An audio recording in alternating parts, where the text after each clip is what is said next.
Hey, how's it going, guys? Today I wanted to revisit the topic of how to roam better. As almost a year has gone by since I first talked about it, inevitably I've learned more and more that I wanted to share with y'all. On the flip side, I am finishing up gathering clips for a how to anchor better video, which y'all can look out for soon to take a full look at the defensive structure. But for today, we're going to talk about locating, hiding, timing, moving, and flanking. First, locating. Where should you be setting up?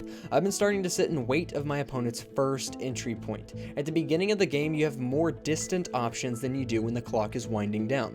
As the clock winds down, you want to start making your way closer to the objective, as that's where the action is going to be taking place, right? So in the first minute of the round, feel free to be the most distant and think about where your opponents might carelessly enter from. They're probably going to leave a drone in the room they want to enter first, so be sure to look around before you end up camping a spot. In addition, keep in mind how a drone might enter your room. If you can position yourself in a way that causes the attacker to drone super effectively around every corner in order to spot you, you'll have the best chance at taking an attacker down super early in the round. Which moves us into the second point, hiding. Take this spot for example. On Clubhouse, the very first defensive round, without fail, I'm going to be sitting here. This spot is incredible because it forces the drone to actively check all the way behind the desk to find me. But most attackers will do quick searches and deem the upstairs clear, giving me the freedom to choose when I flank at any time. Now this begs the question, can you reuse your spot in the same game? You have to think about what your opponent will see when you kill them. Was I coming down the stairs in their kill cam? If so, they'll probably drone out the upstairs better next round and trap me up there. If I make it all the way downstairs and allow enough time to go by that the attacking team wouldn't know where I specifically came from, then I'll typically try my hiding spot again.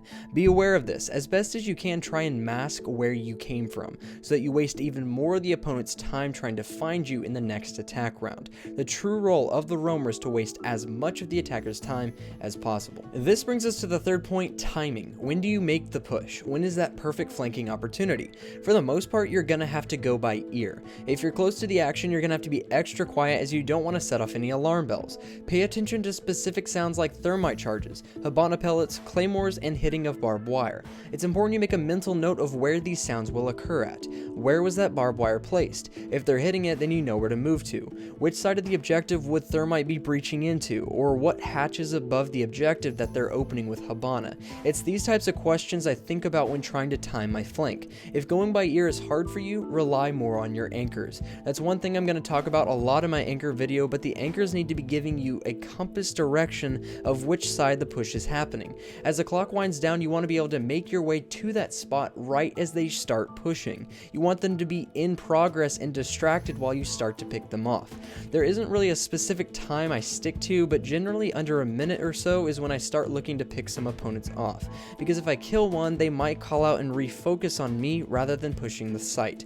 In that case, I've diverted the attention and been successful in my roaming. Fourth, let's talk about moving. When you guys are wandering around the map, it's best you stay in the crouch walking ADS animation. This is the most prepared and stealthy way to sneak up on an oblivious team. You additionally want to be ready for any opponent to be watching the flank, hence keeping your gun up. If you end up getting caught on your flank, reroute. Fall back for a few seconds and make them either push you back or leave you to make their objective push.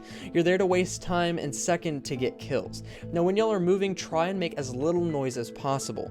Think about the floor that you're on. Is it carpet or is it metal flooring? The different textures will either deafen or enhance your sound movements. Additionally, use loud noises to mask your quicker movements. If there's a lot of gunfire or maybe a breaching charge just went off, I'll use that loud noise to move quicker or relocate if I've been spotted. This brings us to the final point, flanking. The clock is winding down and you've got your opponents vulnerable. First thing to remember, do not reload too soon.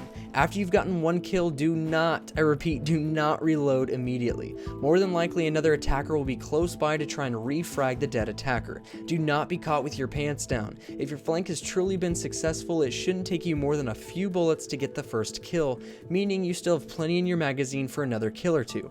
Use it. Don't stop your momentum. Give your opponents as little time to react as possible. The first kill is hopefully a gimme, but once you pull that trigger, stuff is going to start popping off.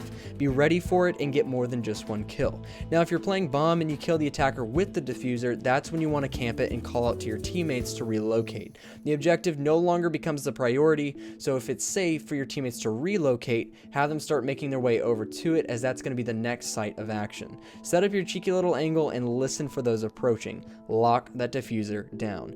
That's it for today, guys. Thank you very much for watching. We are so close to hitting diamond on every platform this season: PC, PS4, Xbox, you name it. I'm currently 120 points off diamond on Xbox right now, so after we hit it, I'll be sure to make a sick montage for y'all on how the season went for every platform. In addition, I'm working on some solo attack and defense strats for those of you who choose to solo queue, you brave souls. I know it can be hard to do those things alone, but hopefully this upcoming video will help you guys figure that out even better. So take it easy, guys, and I'll see you all in the next one.